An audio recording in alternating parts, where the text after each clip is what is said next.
me, rolling home to old New England, rolling home, dear land to thee. Call all hands to man the capstan, see the cable run down clear, heave away, and with a will, boys, for New England we will steer. Hey everybody, welcome to another episode of the Fiberista Files. Today is Monday, I think, March 9th, 2015. I'm your host, Heather, also known as Boudreaux's Babe on Plurk and Ravelry, and Fiberista Files on Twitter and Instagram. You can check out the shop at shop.highlandhandmades.com and the blog at highlandhandmades.com, and of course this podcast at thefiberistafiles.com. If you are just joining me for the first time, welcome, and if you're returning, thanks. I know exactly what you're sitting down to every episode, so thanks for that. Okay. I don't know how long this episode's going to be. It doesn't look like it's going to be very long, but sometimes I get off in a tangent and things get longer. So we'll see, I guess, how it goes. Real quick weekend review. Last weekend was the New England Textile Arts Network's spa show, which I don't know if spa is an acronym or just you can get pedicures and massages and stuff. I have no idea. But it is the annual gathering of folk down to Freeport, Maine. They take out the Hilton Garden Inn, the Harris Teacut Inn, and a bunch of inns down there. And everybody gathers together and they knit and spin and drink beer and laugh and shop for some fiber. This is the first year that I've been able to vend at spa, although I've gone for several years as a consumer. They have a market for a few hours Friday night, all day Saturday, and just a couple hours on Sunday morning, which I thought was kind of funny, but it ended up working out really, really well. So, it was a fabulous show. Fabulous. I made more at spa in 7, 8, 9, 10, 11, 12 hours of actual open market time than I did at Stitches South or Stitches East. And those shows were, 10 to 6? So they were 8, 16, 24, 27 hours. So I made more than 12 hours at spa in Maine than I did in 27 hours in Atlanta and Hartford. Just to tell you the kind of difference in market between shows. The people who came to spa came to buy.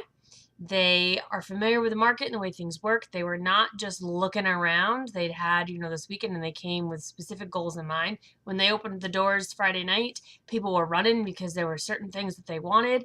And it was really fantastic show. I have two sort of sales goals that I go to every show with. I have a reasonable goal. The goal of is usually based on, what I've done before or what if like in Stitches, it was what I had to make my money back. Like there are various things that go into the reasonable goal. But then there's also the stretch goal, which is the what I'd really like to get if I could. Sometimes those numbers are pretty wide apart and sometimes they're pretty close together. And they're pretty close together at spa.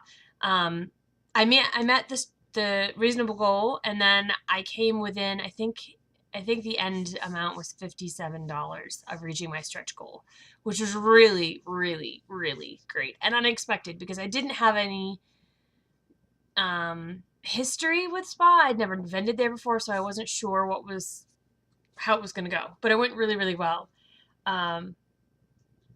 We had a fabulous time. The organizers were really great to me. They came up and hugged me, asked me a couple times if my booth space was all right. It was perfect. I was right next to Spunky Eclectic. On the back wall in the main room was a perfect spot. Could they get anything for us? Is there anything we could do for, they were just very welcoming and really put in an effort to make us feel comfortable, which was really great. I really appreciated that. And both Paul and I said after we left that we would love to do the show again. It's a great time of year. It's cold and white, and people are looking for color, and color's what I do, so it works out well for everybody involved. And I had a lot of people come to see me on Saturday. Now, maybe they didn't come to see me, but who came and said hi to me while they were at spa on Saturday. Monica and Christine, Sarah, who I do the retreat with. More on the retreat later. I have news. Who else came? Katie came. I saw Wendy and Sheila together. Uh, that was awesome. Who else did I see? 19 Vesper Street. Um, I know I'm missing people. Tina came, her sister came. There's so many people who came and said hi and said, hey, how's it going? It was really fabulous. I'm sorry if I forgot to mention you and you said hi to me, or we came and hung out. I apologize. My memory is poor. I know there were more though. Oh, my sister came. She lives on the coast, actually near Jeremy and Katie, and she came. That was cool. My friend Alicia came. World on a String Designs. She came. Carolyn Noyes came. I'm sorry. I'm gonna keep remembering people as I go. I'll stop. But it was really fabulous. It was so nice to see my people again. I was really tired at the end of show season in October. I was really not burnt out, but I was pretty exhausted. It had been a long show season of shows that either hadn't met my expectations or, were more work than I'd anticipated, and I was really tired. I took the winter and recovered, and now that we're kind of on the upswing, it was so nice to see everybody. Like, all that energy is sort of reinvested back into the culture and the community. So it was awesome to see all the people. So awesome.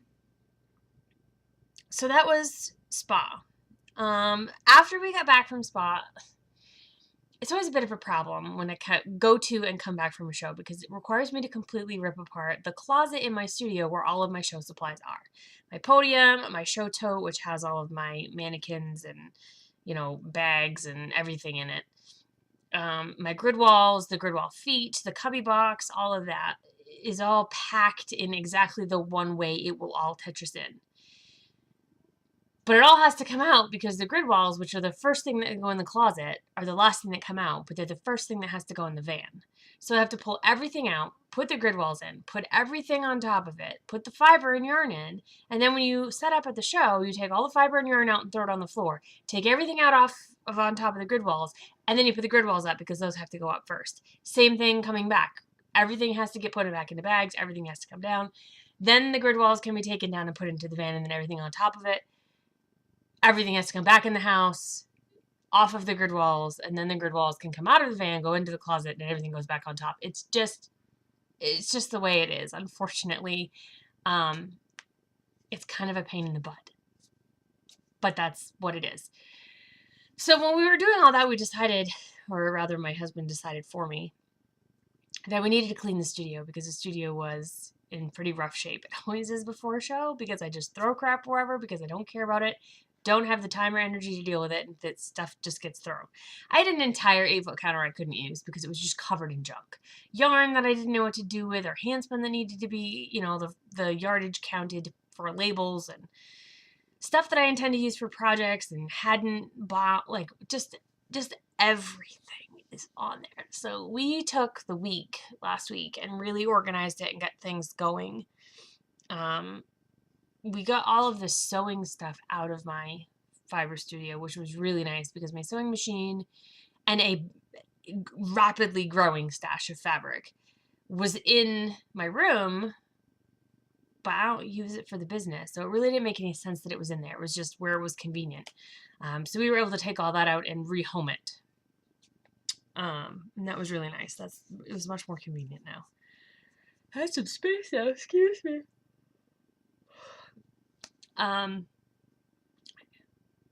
My body thinks it's 3 o'clock. It thinks it's nap time. It's 4 o'clock now, but anyway.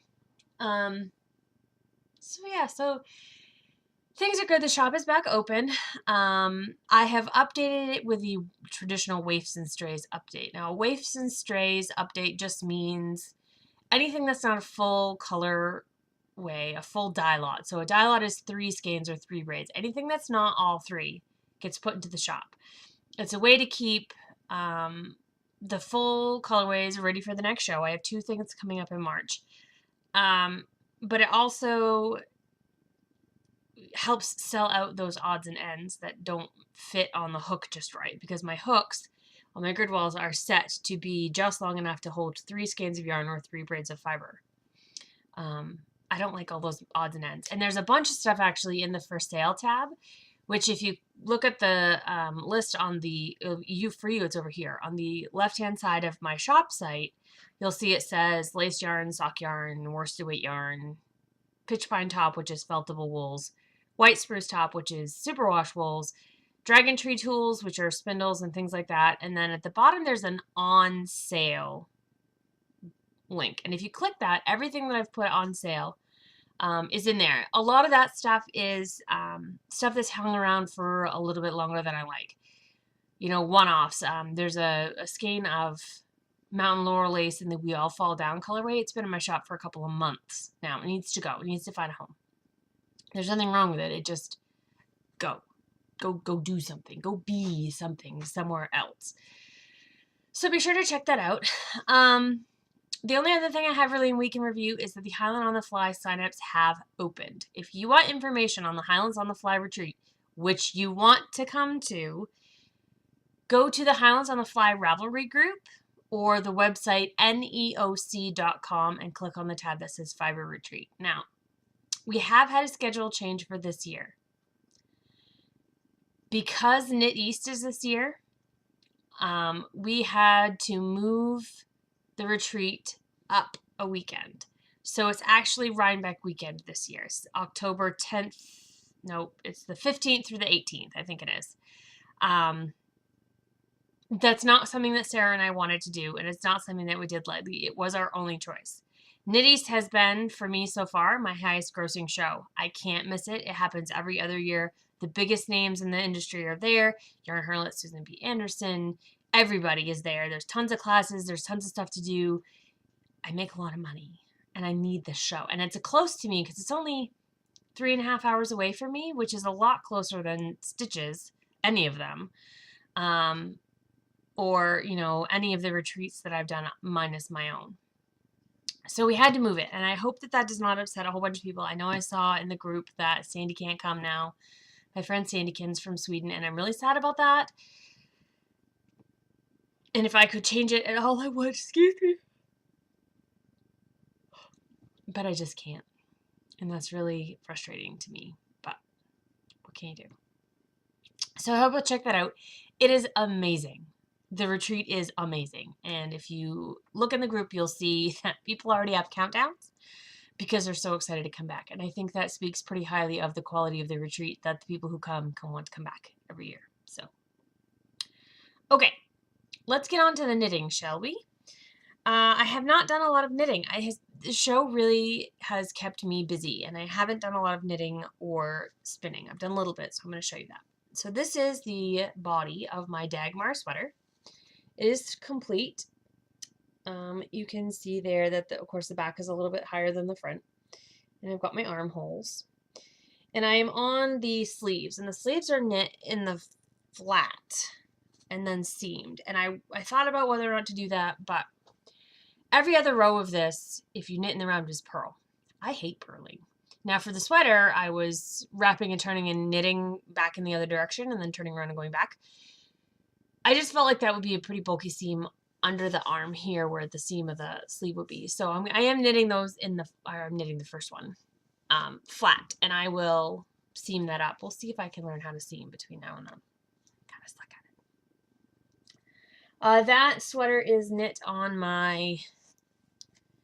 out of my black ash worsted base in a one-off colorway on US 7s and 8s, I believe. Excuse me. Excuse me. All right, so the next thing that I've been working on, I did finish the first Clown in My Closet sock. This is basically a vanilla sock where I slipped 3 stitches going up the foot. And on the next sock, I will put it on the other side. I'll put it on this side so that they mirror each other. This sock is White Birch Fiber Arts in the Diamondback colorway. And it is knit toe up from my usual method with a wrap and turn heel and about 2 stripes worth of ribbing at the top. These are knit for my husband, so they're on 72 stitches, which is a lot. And they're very, very long. I've finished the first one. I've got to cast on the second one just so that I can say that it's in progress. I've kind of lost my enthusiasm for that project. He has big feet. All right, and then the only other thing isn't really knitting related. It's, well, I mean, it is knitting related, but it's not things I've been knitting. My rainbow running mitts pattern. Why do I have a doodad on your... Jeez Louise. Get off. The rainbow running mitts, which, of course, aren't blocks, so they're all fully over because they fit in my coat. My cat has her claws in the curtain. I'm going to ignore her. The rainbow running mittens is available for purchase on Ravelry at this point. So it's a convertible mitten that has a nice wide opening. So if you need to use your phone or whatever, you can use it real quick, and then you can just snap those bad boys right back over your fingers and not freeze to death. I designed these because I wanted to be out running in colder weather, and I do have to often fiddle with my phone or wipe my nose or, you know, scratch an itch or whatever. And I like to be able to use my fingers to do that. But I like the warmth of having all my fingers together like in a mitten. I did alter the pattern a little bit so that the opening doesn't go quite that far. This was my prototype. So anyway, these are knit out of Frujou on US 2s, which is my standard size for sock yarn knitting, whether it be socks or mittens or whatever. And like I said, you can get that in the Ravelry store. The pattern is called Rainbow Running Mitts. All right, spinning. I have been spinning this stuff, which is a Tussa Silk Sliver, essentially comb top of silk. You can see it's nice and sheeny. It is blues and greens and purples, kind of an underwater sort of look. It's a little bit like underwater brains. This is slow going, not because it's rough, because it's not. I mean, it's silk. It goes fine. It's just that my spinning mojo has not been great lately. Again, I haven't done a lot of crafting because I've been dealing with the studio and getting that squared away. So I hope to do that more soon. I hope to have that done in the next week. Excuse me. Whew, sorry about that. All right, I already told you about the Waifs and Strays update and the sale, which not everything is on sale, but there's an on sale tab. So be sure to check those out. So there's not technically anything in dye pots this week. The only thing I've been doing this week has been, I have been processing raw fleece. And I'm doing it a little bit differently now than I used to because I have better equipment now than I used to. I've shown you pictures and talked to you about the holding cabinet that I have, which the holding cabinet is essentially those big ovens with all the shelves in them that they have at Subway. And it consistently keeps things to about 200 degrees, 195 degrees or so. And I can put in a lot of colorways at the same time. I can put in up to 18 pans at once, and each pan is the colorway. So the way I process fleece now, I bought some of that unicorn fiber wash power scour stuff. Works amazingly well. And I take my pan, which is, you know, a roaster. It's a one pan, what it's called, and or full size a sheet pan, and fill it about a third of the way full with hot water, regular hot water, which is not really hot enough to melt lanolin off of a fleece, but it's gonna go in the oven, so it's okay. So I fill it about a third full of hot water, put 2 squirts of the power scour in, press the raw fiber down one layer so that it's not sitting on the floor of the pan, the bottom of the pan. And I put quite a bit in there. The 2 squirts of power scour is pretty potent, so I fill it pretty full, push it down so it's all nice and wet, and stick it in the oven for about an hour. It gives the power scour time to work. It doesn't get the stuff so hot that when I rinse it, it will felt. It just keeps it at that temperature where I can get the lanolin off it. Then I take it out of the holding cabinet and I have a bucket of hot water, fresh water, and I pull the fiber out, stick it in the rinse bucket, rinse it. If it's really gross, I'll rinse it again. And then it goes on my sweater drying rack in my studio.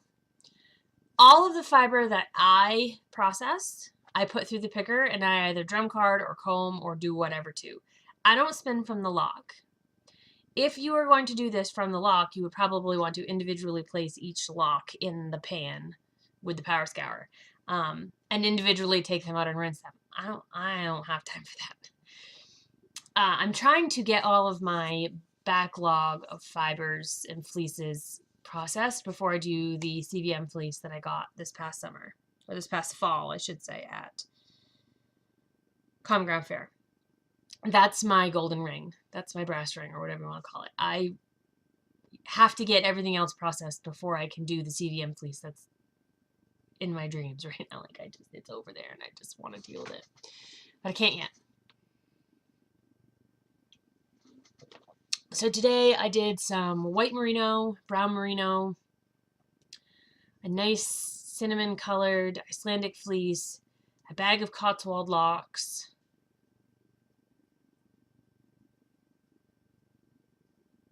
and a white alpaca fleece, which has a ton of veggie matter in it. I'm going to spend a lifetime picking that out. But the fleece was a Best in Show fleece when I bought it at Fiber Frolic a couple years ago. So it's beautiful fiber. It's just dirty.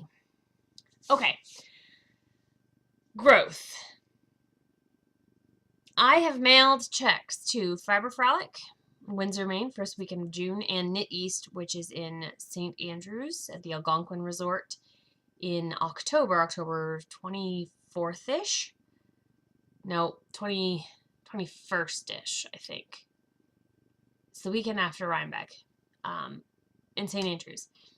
I'm super excited about that. Knit East is a great time. I am still in touch with some of the Canadian folks that I met over there, and it's been 2 years, and I can't wait to see them again. So it's going to be a good time. I really enjoy that show. It's very different because there's really not a spinning community there like there is at a lot of places here. Like, probably 20 or 30 people held up a braid of fiber and said, what is this? What do I do with this?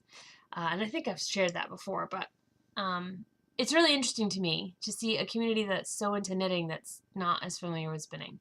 But hopefully in the last 2 years that's changed and there are a lot more spinners there. I'm also doing 2 short shows in March.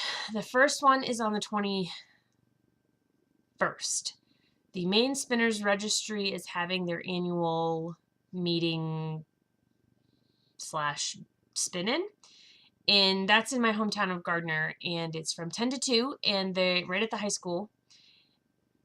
And I'm going to bring all my fiber and maybe a little bit of yarn and my spinning wheel, and we're going to hang out and have a good time, and hopefully I'll sell some stuff. It's all going to be stuff that I have currently packed away for shows. I'm not dyeing a large quantity of fiber for this show.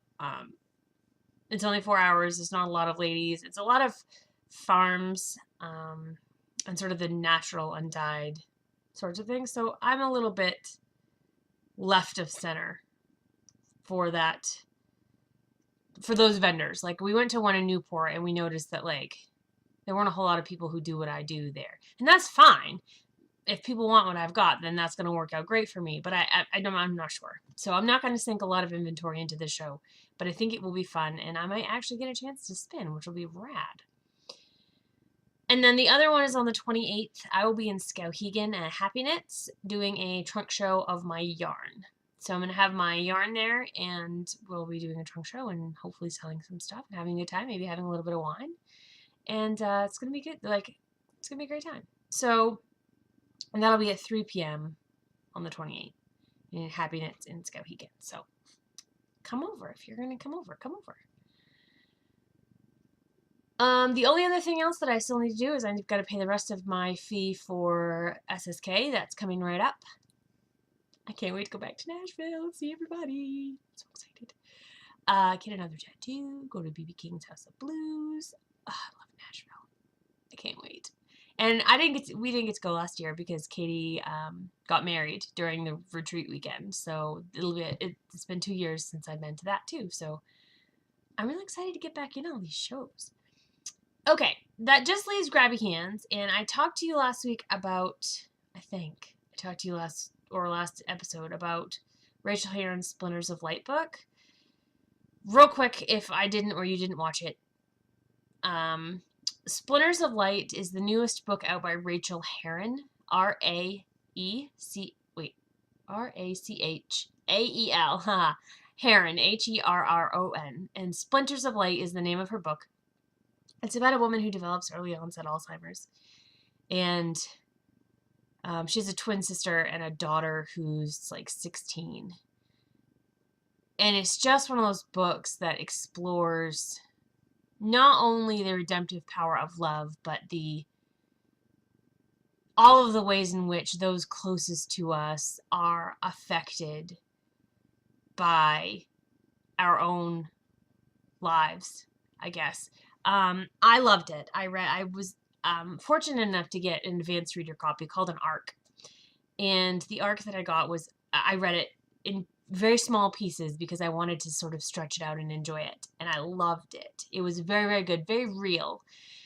Rachel's really good at expressing emotion, and like the things that she chooses to show the reader, like they might be very small, tiny details, but they become these big, huge things. And her writing is phenomenal. I mean, she went to college for writing. Like she's a trained writer. She's not somebody who just got on Amazon and, wrote a book and threw it up there thinking they're going to be the next big thing. 50 Shades. It's really wonderful. It's not a romance, but I would classify it as a love story of family. But you should get it if you haven't yet because it's amazing. My review for that book, it's under Butcher's Babe, is already up there on Amazon, so you can check that out. And I put it on Goodreads as well. And then another book that recently came out that I don't think I told you about. I've told you about my friend Penny Reed before. She recently published a book called Hooker and the Hermit. It is a collaboration between her and L.H. Causeway, who wrote Painted Faces, which I loved. It's about a rugby player and a media marketing lady, Annie. It's fabulous. It's high on the open door sex scenes. So just so you know, like you'll be reading the sexy times. If that's not your bag, you might want to give this one a pass. If you don't mind that so much, you're really going to enjoy this book. It's really, really great. Ronan is a great hero. So get that too if you haven't. And then the last thing I have to tell you about, I'm going to make this in maybe like 30 minutes. This is great. Sarah, Rain Lover Knits, who hosts the Raindrop Knits podcast, is hosting a virtual 5K the week of May 24th through May 30th. A virtual 5K is a 5K that you agree to do, and you pay $5 to get your registration number fee or whatever. It's $5 to get in. And during the week of May 24th to May 30th, you run 5K or you walk 5K or you swim 5K or bike it or crab walk it, whatever. You complete a distance of 5 kilometers or 3.1 miles. And then there'll be a place to post your pictures and or time. And you can win prizes. You can get swag if you donate more than $5. You can get, I think for $33, you get a t-shirt and a medal. There's a cinch bag option. There's a ton of different options. This is an Indiegogo fundraiser. All of the proceeds go to the swag. That was the best way Sarah could do it. So whatever you pay is what you get back. The $5 costs to enter covers the registration and the prizes and the mailing of the prizes and all that stuff. So I have decided to co-sponsor this event. So when you sign up, get the t-shirt option, and Highland Handmades logo and name will be on the back of the t-shirt because I'm a sponsor. And I'm getting the t-shirt and the metal combo. And my husband is doing it, and he's getting the t-shirt and the metal combo. Anyway,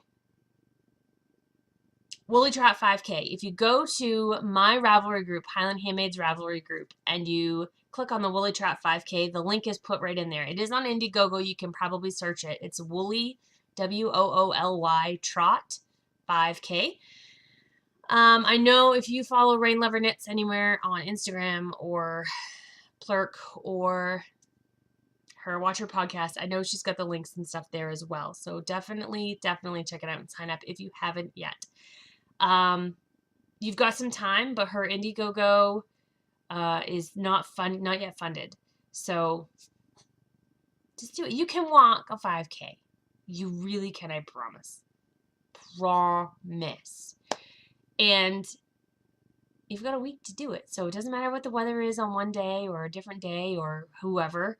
You've got a week. You can do it before work or after work or in the middle of the day on Saturday, or take your kids, take your dog.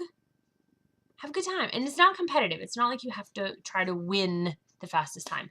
I will be, as a sponsor, I'm going to be donating a $25 gift certificate to one person who completes the 5K and posts their either time or picture or whatever. It will be random, so it will not matter what place you finish or whether you ran it or walked it or whatever.